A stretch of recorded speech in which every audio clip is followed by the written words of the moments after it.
Le catch est un spectacle donné par d'authentiques athlètes. Spectacle manichéen puisque coexistent le bien et le mal.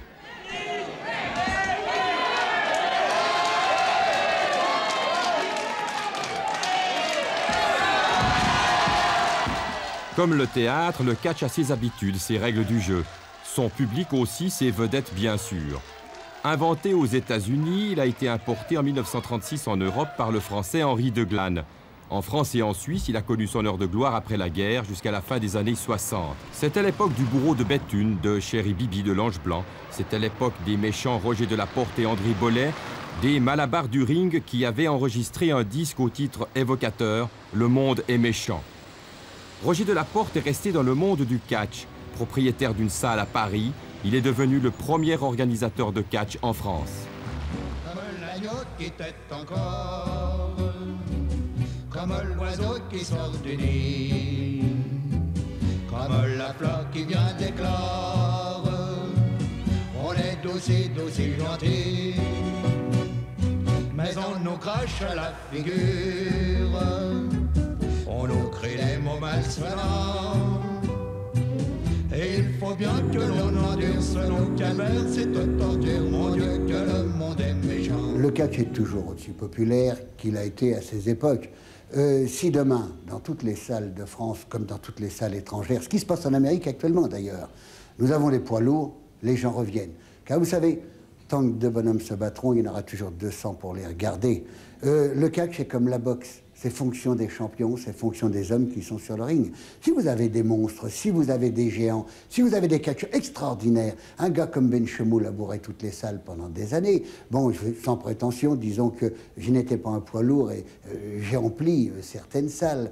Des poids lourds ont super rempli des salles. J'ai vu au Palais des Sports une Élaton, 18 000 personnes pour un gala de catch. Comme à Lausanne, comme à Genève. D'ailleurs, nous venions à Genève, il y avait 6 000, 7 000, 8 000 personnes pour un gala de catch. Oui, mais enfin, il y a 25 ans, ces grands combats auxquels vous avez participé étaient télévisés en direct. Ces grands combats accueillaient des milliers et des milliers de spectateurs dans le gratin du show business parisien, les hommes politiques. Aujourd'hui, ça n'existe plus. Ça n'existe plus parce que, disons qu'il y a eu des affections. Pas du public, mais parce que les catcheurs ne se sont pas renouvelés. Il est vrai que le catch n'attire plus les jeunes lutteurs devrait-on dire, puisque tous les catcheurs ont commencé par être de bons spécialistes de la lutte gréco-romaine. C'est là d'ailleurs le principal problème de la profession. Les meilleurs ont entre 35 et 50 ans, voire davantage, et la relève n'est pas assurée. En raison précisément de leur âge et aussi de leur poids, ils doivent s'astreindre à un entraînement intensif pour pouvoir livrer plusieurs combats par semaine, car qu'on ne s'y trompe pas, les catcheurs ne sont pas des athlètes de pacotille. Davantage que leur force, qui est réelle, leur souplesse, leur habileté, leur détente suscitent l'admiration. Ces athlètes, artistes dans leur domaine, ils bénéficient de la sécurité sociale, prennent des risques sur le ring. La blessure, parfois grave, les guette. Alors, afin de limiter les risques, bons et méchants confondus, derrière le rideau, à l'abri du regard des spectateurs, ils deviennent des acteurs répétant leur rôle, affûtant répliques et dupliques. On doit toujours lâcher. Pour le tenir, il faut le prendre à l'intérieur. Pour le tenir.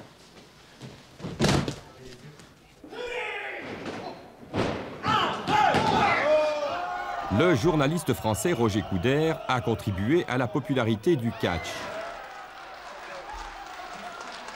Reporter à la télévision, il a commenté des centaines de combats, fréquenté les coulisses, côtoyé de nombreux champions, dont le célèbre Ange Blanc. L'Ange Blanc, lui, est retiré d'Espagne, il a beaucoup d'argent, il est antiquaire. C'est vous qui l'avez fabriqué? Ah oui, ça je l'ai fabriqué complètement. Comment? Quand? Eh bien, Goldstein, un des grands managers du catch qui avait le cirque d'hiver, un jour présentait plusieurs catcheurs. Il m'a dit, il faudrait avoir une idée, il faudrait faire... Ben, j'ai dit, il faudrait faire un type qui bat tout le monde, qui est descendu du ciel pour corriger les méchants. Et l'Ange Blanc s'irait très bien. Il m'a montré plusieurs gars, et j'en ai trouvé un qui était très très beau, qui était espagnol. Je dis, on va en faire un type de Caracas, c'est mieux, parce que Caracas, ça frappe plus que Barcelone. En France, Barcelone, on y va d'un coup de bicyclette. Avec Caracas, il faut prendre l'avion. Alors j'ai pris ce fils de médecin, je lui ai fait un match, j'ai dessiné le costume, tout. C'est vous qui l'avez dessiné? Oui, oui. Alors, vous savez, je n'avais pas grand mérite. Hein. C'était un collant blanc et puis avec une cape. Il avait assez d'allure et sa cagoule, évidemment. Et il avait aussi je lui ai mis les cuissardes blanches. Il était tout blanc, quoi. Et alors un jour, ça me rappelle, c'est au cirque d'hiver, c'était la deuxième fois qu'il catchait, il y avait un gars qui, à mon œil, se met à siffler. Alors moi, j'étais en train d'enregistrer, ça me gênait, puis il vient près de moi et me dit « c'est du chiquet, votre ange blanc, pourquoi il vole pas ?» Là, évidemment, je suis resté quoi? J'avais tout prévu, sauf ça. Effectivement, il n'a jamais volé. Je peux dire que j'ai reçu des milliers de lettres. C'est un sport qui m'a amené un nombre de lettres, et d'ailleurs inattendu souvent, drôle parfois, et de tous les publics, des couches sociales, je veux dire. Vous pourriez nous lire quelques exemples? Cher Monsieur Couder, je suis un petit garçon de 10 ans qui a vu pour la première fois l'Ange Blanc à la télévision, et j'ai été vraiment enthousiasmé par ce catcheur, et comme vous l'avez dit, je sais qu'il aime les enfants.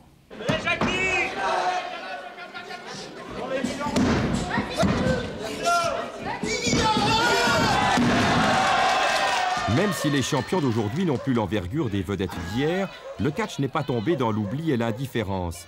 Roger Delaporte organise 25 galas par mois, la télévision française revient dans le circuit sur la pointe des pieds et le public accourt dans de plus petites salles qu'auparavant pour passer une bonne soirée. Le catch est resté un spectacle excessif. Comme dans la Commedia dell'arte, les acteurs n'ont pas honte de crier une douleur imaginaire, ni de verser des larmes de crocodile. Ils savent rire et pleurer, provoquer un public qui se moque de savoir si trucage il y a. Si le catch est éminemment populaire, c'est qu'il est facile à comprendre. Les gestes, les grimaces, les attitudes des catcheurs ne laissent planer aucun doute sur leur rôle et sur leurs intentions. Et que dire de l'arbitre, personnage important, tour à tour, acteur lui aussi et metteur en scène d'une comédie dont le public n'est pas dupe.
Jean-Corne, vous avez écrit un livre qui s'intitule « La vérité sur le catch ». Pourquoi ce livre? Pour la vérité sur le catch, disons pour démystifier toutes les erreurs et tous les écrits qui sont faux sur le catch, qui ont été écrits sur le catch et qui étaient, disons, des erreurs. Et puis, bon, ben, je dirais des mensonges. Quel mensonge? Le catch, par exemple, le catch c'est du cinéma. Le catch c'est du bidon. On se fait pas mal. C'est déclaré à la préfecture de police avant de monter sur un ring. Le vainqueur est déclaré à la préfecture de police. Tout ça, ce sont des erreurs. À force ce sont des légendes, si vous voulez, mais à force d'être répétées, bon, ben, le grand public croit ces légendes. Alors vous dites la vérité sur le catch. Oui. Est-ce que c'est toute la vérité, rien que la vérité? Comment votre vérité, c'est la vôtre, ça, c'est ma vérité. Si vous voulez la vérité sur le catch, une vérité, c'est la sienne. Hein. Vous n'avez pas le sentiment que le public manque de vedettes? aujourd'hui? Actuellement, disons qu'il nous manque des vedettes, et c'est vrai, parce que justement les salles se sont vidées. Alors nous aurions besoin, pour redonner un petit côté attraction au public, de faire venir des lutteurs étrangers. En Amérique, il y a un grenier fabuleux de lutteurs étrangers. De lutteurs. En Angleterre, il y en a beaucoup. Au Japon, il y en a beaucoup aussi. Alors je commence, d'ailleurs aujourd'hui, j'ai fait venir un Japonais qui était en Allemagne et qui allait repartir par l'Angleterre au Japon. Je l'ai fait venir et je vais faire venir des lutteurs américains, des lutteurs canadiens où le catch marche très fort, et des lutteurs anglais. Ça va redonner une émulation un petit peu.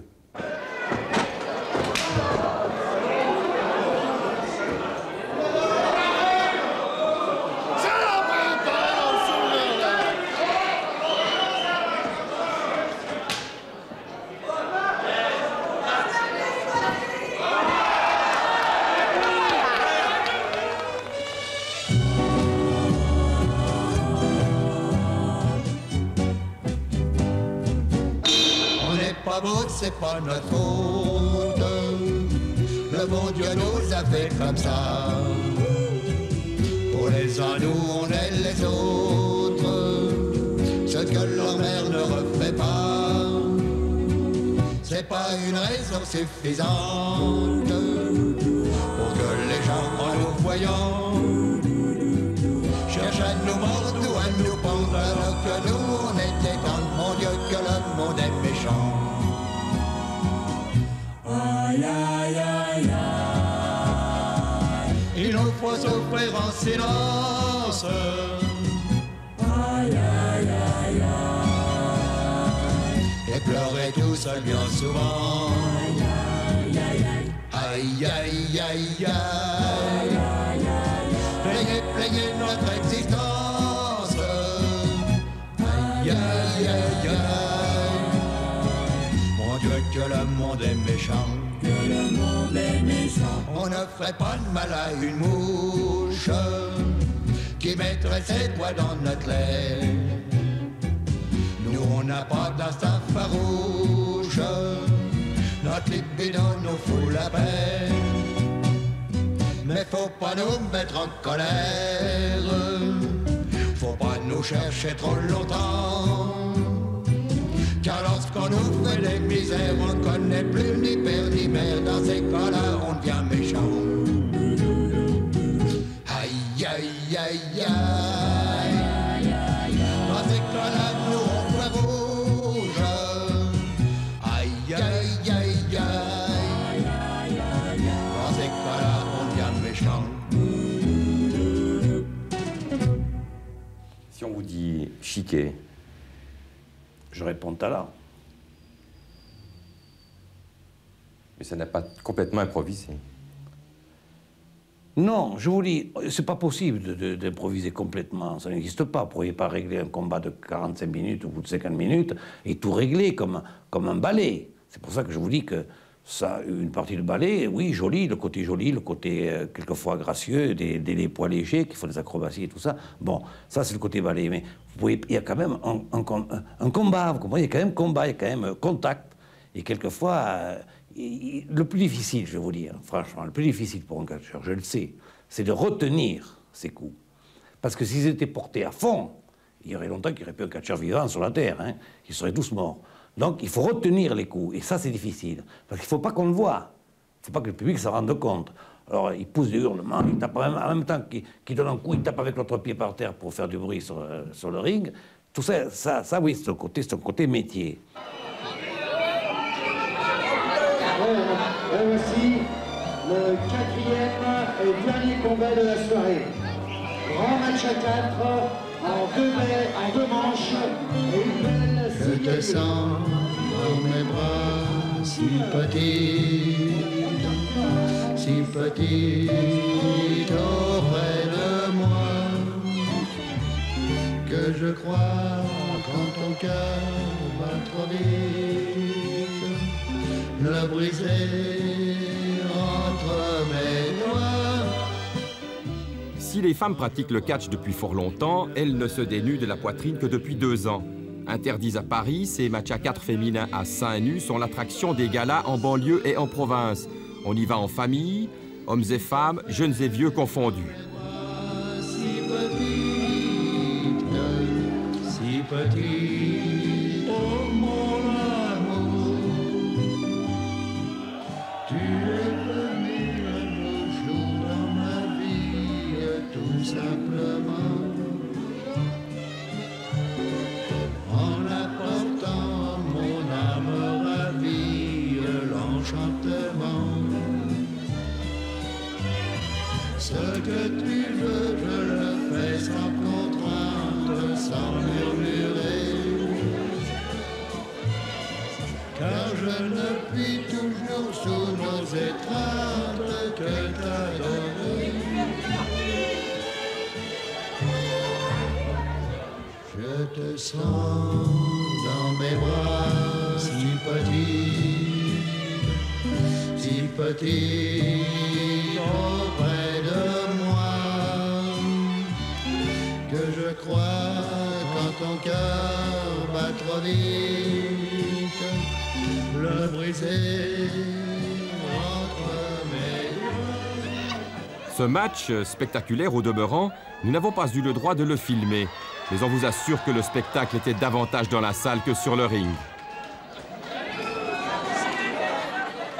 Est-ce qu'il y a des gentils et des méchants aussi dans le catch féminin? Ah oui. Alors, quelles sont les méchantes? Ben, moi. Pour quelle raison? Je sais pas, ça dépend du public. Quand vous montez sur le ring, il y a le public qui est pour une adversaire ou le public est pour une autre. Et souvent, il est pour plutôt mon adversaire que moi. Et ça se voit en arrivant. On a le sentiment que vous êtes méchante parce qu'avec votre partenaire, vous ne voulez pas enlever votre soutien-gorge. Non, je veux pas. Il faut qu'elle me l'enlève au milieu du combat. Sans ça, je veux pas l'enlever. Et c'est pour ça que vous êtes les méchants. Voilà. Qu'est-ce que vous en pensez du catch au sein nu? Vous pensez que ça amène quelque chose au catch? Ah oui, beaucoup. Ça amène quoi? Le public. Beaucoup de public. Fais sauter le lance-pierre!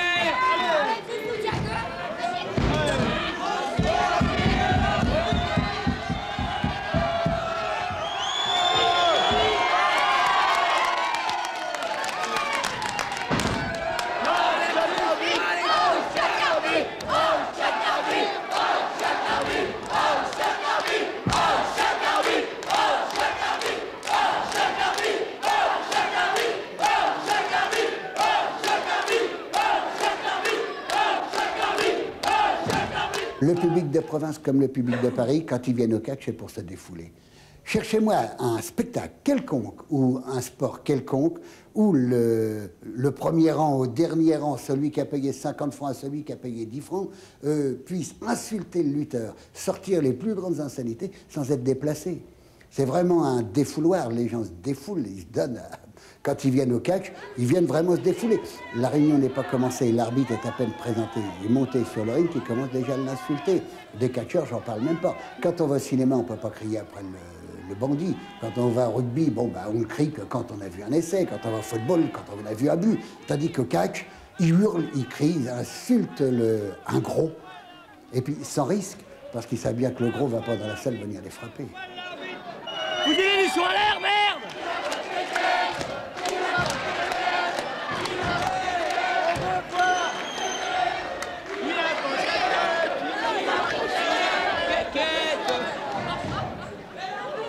Est-ce que vous en rajoutez parfois pour que le public marche à fond? Oui. Beaucoup même. Vous avez toute liberté? On a toute liberté, oui. On n'a pas le droit de les insulter, on n'a pas le droit de les taper. Mais quand ils nous insultent, on a quand même le droit d'aller les trouver et de leur dire qu'ils se taisent un petit peu. Et vous êtes des provocatrices parfois? Oui, ça nous arrive. Mais vous aimez, c'est un jeu. C'est un jeu, oui, on aime bien.